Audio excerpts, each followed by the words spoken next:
Hello, everyone, and welcome to Kilowatt. My name is Bodie, and I am your host. And on this week's episode, we are going to talk about home charging, level 1, level 2 charging. We're going to talk about what you need to do, what kind of charger you need, what you should be thinking about before you buy the charger, the infrastructure you need to support the charger, and what adapters you may or may not need going forward. So, whether you have a garage, a carport, some sort of outdoor charger, or you live in an apartment or a condo, I think this is going to be really helpful for people who are looking to buy an EV as well as people who already own them themselves. Because while you already may have a charger and you have your EV and your setup, you might learn something and you can pass that knowledge on to someone else, not something else. That seems rude. I gotta make two little acknowledgments here. First, a while back in February, Larry sent me an email and he was wondering if I could do a show that dug a little deeper into EV chargers. And I was like, yeah, I can do a segment on that. And then I started digging through it and I was like, no, this is a whole show. And really, because of some interview cancellations, this is actually 2 shows. So these are going to be kind of short episodes this week and next week. But I think you're really going to enjoy them. The second acknowledgement I need to make is Tom Malagny, who runs the State of Charge YouTube channel. He's a contributor to Forbes. He's a contributor to Inside EVs.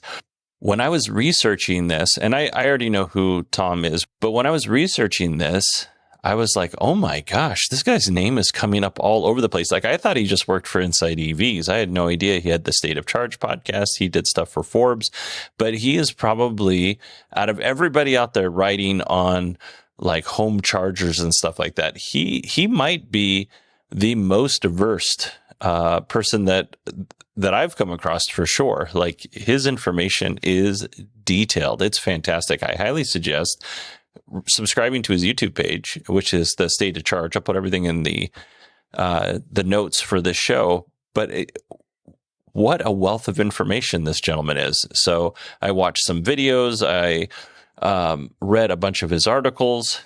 He wasn't my only source, but he was my most trusted source. So that's why I'm giving him a little shout out right now. All right. Now, having gone through all of that and the acknowledgments and the explanations, let's go ahead and start talking about chargers. The first thing that we need to address is whether we're talking about level 1 or level 2 charging, the thing that connects, the thing that's in between the electrical panel and the car that's delivering the electricity, that's actually not a charger. We call it a charger because it's convenient and everybody can understand that. But in reality, it's a EVSE, which is electric vehicle supply equipment. So all this thing does is it gets electricity from the electrical panel, whether that's through an outlet or it's hardwired. It goes from the electrical panel to the car. The actual car has an onboard charger. But for the sake of simplicity, we are going to call the EVSE a charger. The thing they hang on the wall, we're going to call that a charger. Because I don't want to say EVSE every time I want to talk about the charger, which I'm going to say charger an awful lot in this podcast, not just in this paragraph that I'm speaking to you now, which I've said charger several times. All right, next thing is I live in North America. I've spent some time in Europe. I've spent a little bit of time in Asia, but we do things different in terms of electricity, depending on where you live. So everything that we're going to talk about mostly pertains to North America. Electricity is electricity. It doesn't really change, just the way that we deliver the electricity changes depending on where you live. So, but everything that I'm going to talk about comes from North America. But if you live outside of this continent, I feel really confident that you're still going to get a lot of good information from this episode. But I do want you to know everything I talk about is going to be in terms of North America. Now, like Europe uses like a 50 hertz, 220 to 220 volt electrical outlet. In North America, our typical electrical outlet is like 60 hertz, 110 to 120 volts. Beyond that, amps are the same no matter where you're at. As far as I know, I'm not an electrician or some sort of engineer, but amps should be the same Volts should be the same. It's just the way that things are set up are a little bit different. All right, so now that we got that out of the way, let's talk about the 3 levels of charging. So over the next 2 episodes, we're really going to discuss charging speeds, and I'm going to bring up a lot of this information again in the next episode, only because I'm going to just barely touch on it here, and I'll go into more detail next episode. First up, you have level 1 charging. This is typically the free charger. When I say free, it costs you money, you pay for it. But this is the charger that comes with most cars, unless you own a Tesla, and then Tesla's going to charge you an additional $200 on your more than $47,000 purchase so that you can have a level 1 charger, because that's the only charging you get. Like, that's the only thing. You're going to plug that level 1 charger into a 110 or 120 outlet, and then that's it. So if you don't buy it with the car, or you don't buy a level 2 charger with your Tesla, you're not going to be able to charge at home. You're going to have to go elsewhere to charge. So anyway, the level 1 charger. This is an okay solution. If you don't drive much, or maybe you're traveling, like Sierra and Brad, for a long time, last couple of years, they've chronicled it on this show. They have traveled all over the United States because they can work from home and they just stay in Airbnbs. It's a pretty cool life if you can get it. They use the level 1 charger often because they're in these Airbnbs. It's easy for them to connect to the car. They don't go that many places once they get to their destination. And when they're traveling, further, when they're moving on to their next place that they're going to be staying, then they'll use the supercharger network or some other charging network. So it's kind of a nice blend for them. But it doesn't make sense for them to buy a level 2 charger at the price of $400 that Tesla's selling, because they won't really have anywhere to put it up. And there's no guarantee that they'll have the right outlet if they get the plug-in version when they need it. So let's talk about how much time it actually takes to charge a 60 kilowatt hour battery, which is a fairly small battery. We're going to go from 10% to 80% with a level 1 charger. You are looking between 30 and 40 hours to go from 10% to 80%. And I can attest to this because when Sierra and Brad, they went somewhere and they're like, hey, take our car. And I did. I had their car for a month. It was a lot of fun, but I don't have a level 2 charger at my house. So I had to plug it into an outlet, and it was painful for me because I drive a lot of places. So that's not a good solution for me in my house. But like I said, it seems to work for what they're doing. Now let's get to the level 2 charger. With the level 2 charger, how fast you can charge depends a lot on how much amperage the charger is capable of delivering, how much amperage you're actually getting to the charger. Like if you buy a charger that's an 80 amp charger, but your outlet or your connection to the electrical box, that hardwire connection, is only 30 amps, you're not going to get 80 amps. You're going to get 30 amps. So depending on where you're at, you're looking at, anywhere between 12 and 80 miles of range an hour. So that's better than the 3 to 4 that you're going to get with level 1. But, it varies widely. So with level 2 chargers, they're typically compatible with 240 volt, 220 volt, and 208 volt outlets, or you're actually hardwiring that into the electrical panel. If you don't know what a 240 volt, and I know that we can do 220 or 208, but we're just going to call it 240 for, again, simplicity. But if you don't know what a 240 volt outlet looks like, it's the same outlet that you plug your electric dryer into or your electric stove. So just for reference. So typically you're going to find level 2 chargers at places like your work, obviously your home, hotels, maybe some apartments might have them, and Whole Foods and some grocery stores. Businesses are, like we talked last week, businesses are putting charging stations out in front of their businesses to lure you in so that you'll, spend money there, which I think is awesome, unless you're in North Carolina, and then you'll have to see how much of your bill covers the free charging they offer, which is stupid. Anyway, I'm pretty sure I mentioned this earlier, but some level 2 chargers can deliver 80 amps.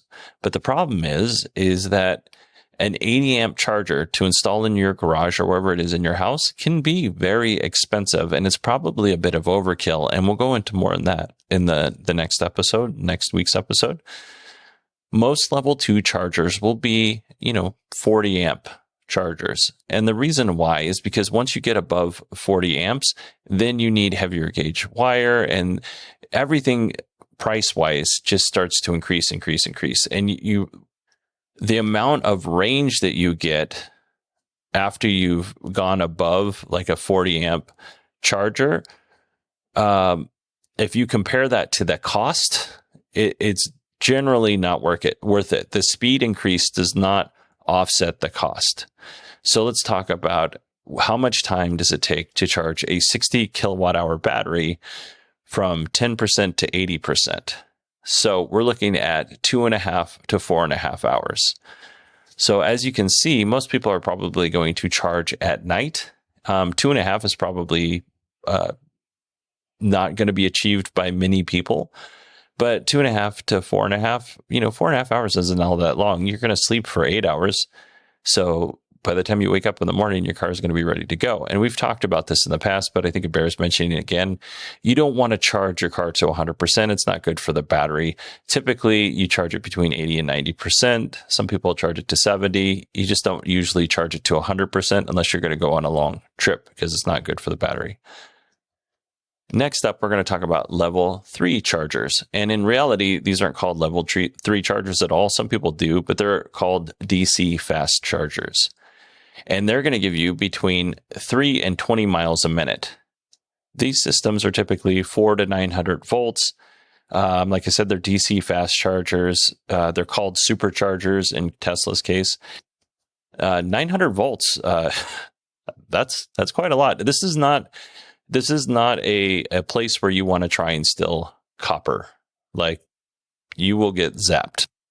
I've seen the aftermath of somebody trying to steal copper from a high voltage box, and the building that the box was next to is probably 45 feet tall.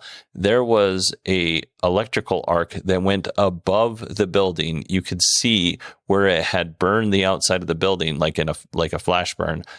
And then next to the box that they were trying to steal the copper from, there was a huge pile of vomit. Now, the people who were trying to steal this copper, they got away, so I'm going to presume that they lived. But yeah, this is not something you want to mess around with. Not that anybody listens to this podcast would, but don't steal copper.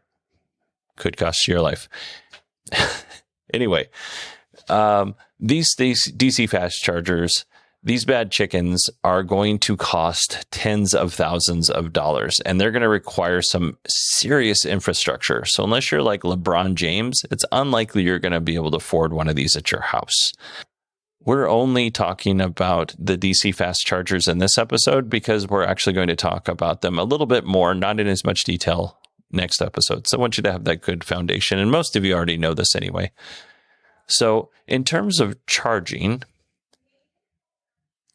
depending on how low your battery is and what the temperature is outside, because, EV batteries don't really like the cold, and they really don't like being charged in the cold, the speed of the DC fast charger will vary. But let's say that, everything's in optimal conditions, right?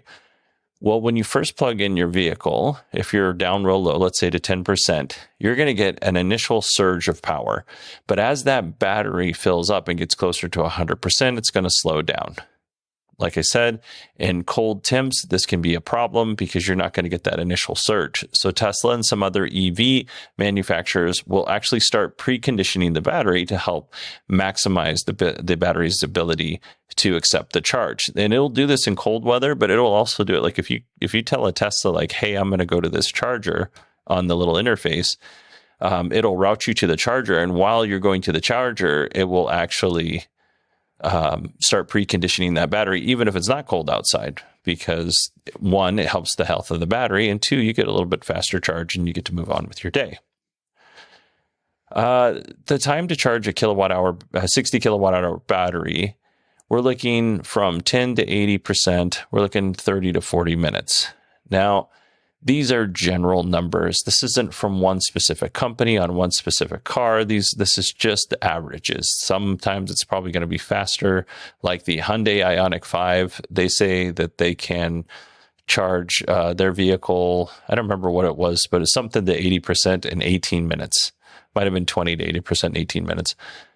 Now, that's probably in an optimal situation. The reviews that I've read in terms of the Ioniq 5's battery in the wintertime and the preconditioning is not as good as some other EV manufacturers. So, your mileage is going to vary quite a bit in terms of that stuff.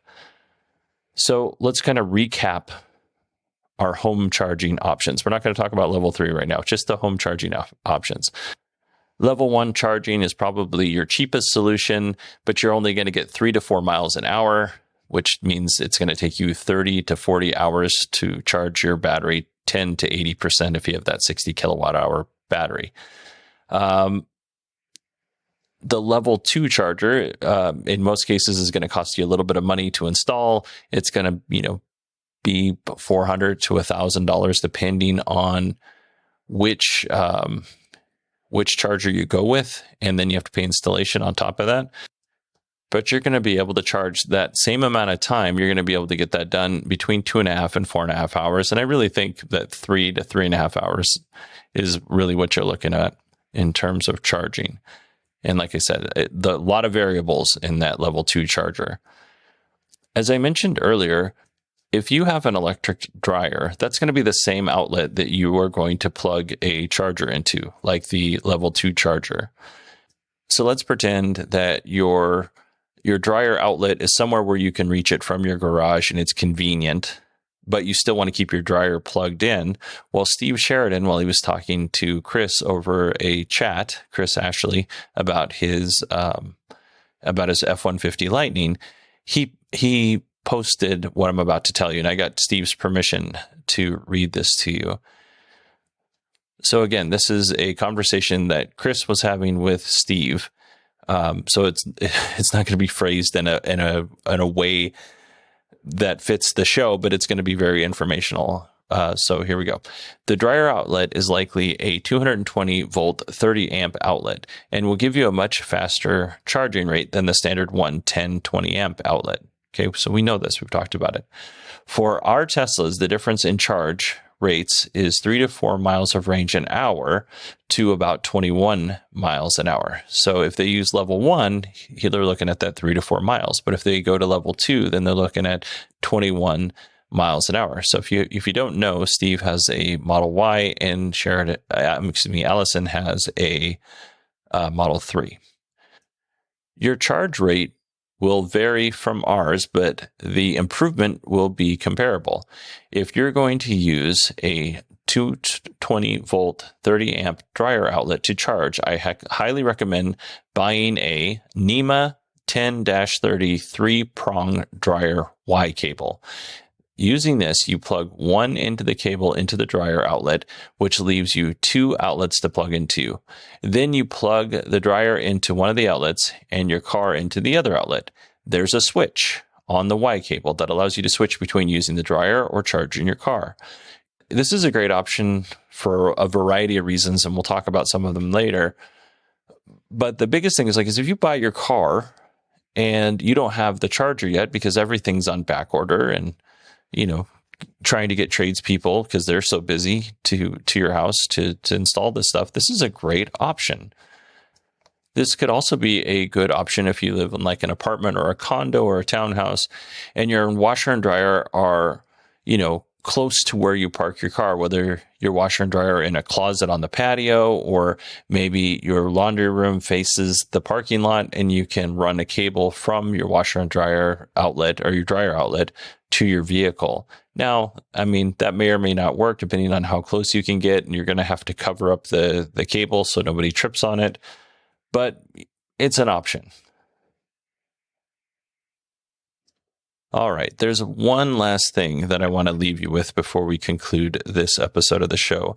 And I should have said this earlier and I forgot, but there are different charging connector types depending on where you live. Like in North America, the J1772 is the most popular connector type, but we also have the CCS1. In Japan, the J1772 is also very popular, but they also have CHAdeMO, and we have some of that here in the United States as well. Nissan, I think it's Nissan, uses the CHAdeMO charger. In the EU, the European Union, there's one called Minix, which I've actually never heard of that one. And then you have the CCS2 charger, which is, I'm going to say, more popular. And then in China, you have the GB2, which that comes in an AC and DC version. And then, you have Tesla's connector, which, is special, except for if you live in the EU, because Tesla has to follow special rules when they ship their vehicles to the EU or when they sell them in the EU. So I hope this is helpful. I hope that you kind of got a good base for what we're going to talk about next week in terms of knowledge. And again, I don't actually own an EV. I'm not an electrician. I'm not an electrical engineer. I'm not an engineer of any kind, except for, that's what my title and my job says, but it's not an actual engineer. It just means somebody that operates a fire truck. But I'm hoping that you found some of this information useful. And like I said, this is kind of our base for what we're going to talk about more next week. So with that, let me know what you thought of this episode. Even though I'm on vacation, I still will answer your emails, or if you want to send me a message on Twitter, my email is Bodie, Bodie, at 918digital.com. You can find me on Twitter at 918digital. I hope you all have a wonderful week, and I will chat with you again in 7 days.